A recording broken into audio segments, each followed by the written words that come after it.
जय श्री राम प्रेमी भक्तों, प्यारे भक्तों। संसार में आए हैं तो सारे काम करते करते हमें यह कार्य जरूर करना चाहिए। प्यारे भक्तों, सारे कार्य तो करते ही हैं, लेकिन एक कार्य जो बहुत ही अनिवार्य है वह अवश्य करना चाहिए, क्योंकि हमारे संतों ने हमें स्पष्टता से यह अवगत कराया है कि भजन किए जा, कर्म किए जा, फिर नहीं किसी का डर है। परदेसी का नगर बसे, यहाँ नहीं किसी का घर है। इस संसार में हम आए हैं, लेकिन जहाँ हम आए हुए हैं यह हमारा स्थायी स्थान नहीं है, यह हमारा घर नहीं है।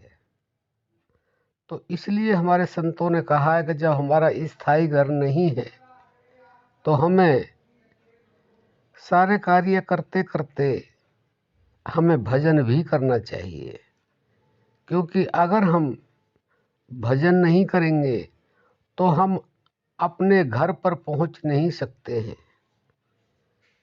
ऐसे ही आते रहेंगे और जाते रहेंगे, उस हमारे घर का ठौर ठिकाना हमें मिलेगा ही नहीं। इसलिए हमें संतों ने यह समझाने का प्रयास किया है, क्योंकि बहुत से लोग इस तरह के हैं, कहते हैं अगर हम कर्म करेंगे, संसार के कार्य करेंगे तो हम भजन कैसे करेंगे। बंधुओं, यह बिल्कुल गलत है, और यह केवल उन अज्ञानियों के लिए है जो जानते नहीं हैं। आप ऐसे व्यक्तियों की, ऐसे भक्तों की, ऐसे साधकों की,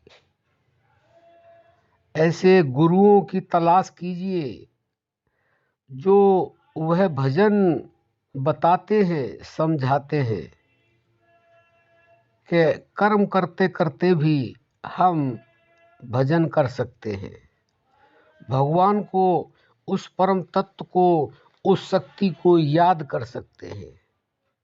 और यह जो मनुष्य शरीर मिला है, इससे अच्छा मौका हमें फिर कभी मिलेगा कि नहीं मिलेगा, इसका कुछ पता नहीं। इसलिए हमें सारे कार्य करते करते और भगवान का भजन करना चाहिए, भगवान को याद करना चाहिए। वो भगवान है क्या, कहाँ पर है, कैसे है, वह कैसे मिलेगा, ये हमारे संत बार बार समझा रहे हैं। और हमारे पुराणों में, हमारे ग्रंथों में, बाइबल, कुरान और ग्रंथ साहब में सब कुछ हर किसी के लिए लिखा हुआ है, लेकिन कोई समझना नहीं चाहता है। इसलिए हम नम्र निवेदन करते हैं, प्रार्थना करते हैं आप लोगों से बार बार कि आप सारे कार्य करते करते और भगवान का चिंतन जरूर करें, उस गॉड का, उस अल्लाह का, उस वाहिगुरु का ध्यान करते करते आप अपने इस जीवन को व्यतीत करें, तो आपको इस जीवन में भी सफलता मिलेगी।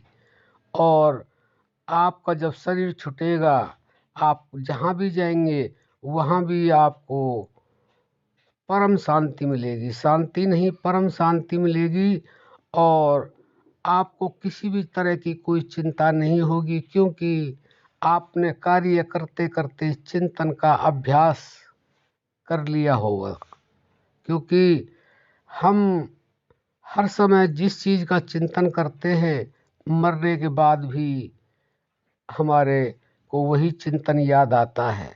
बहुत सारे उदाहरण इस तरह के हैं कि जो इंसान मरते समय जो जिसका चिंतन करता है उसको वही प्राप्त होता है।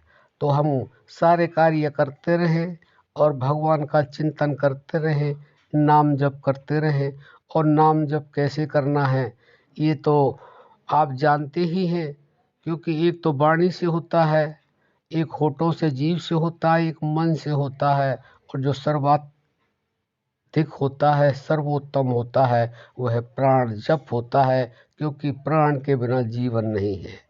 तो इसलिए ऐसे व्यक्तियों से मिलें, ऐसे भक्तों से आप मिलने का प्रयास करें, ऐसे गुरुओं की तलाश करें जो आपको प्राण जप के बारे में स्पष्टता से समझाएं, और आप चलते फिरते, उठते बैठते, खाते पीते वह नाम भी जप कर सकें और आप अपने कार्य भी कर सकें।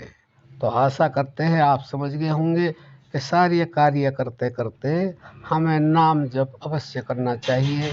उस परमात्मा की उसी से कृपा होगी और उसी से आपको सब कुछ प्राप्त होगा, और आपको यह भी पता लग जाएगा कि आपका स्थायी घर कहाँ पर है, क्योंकि संसार में तो है नहीं। तो आपको वह मिल जाएगा जो आपको चाहिए।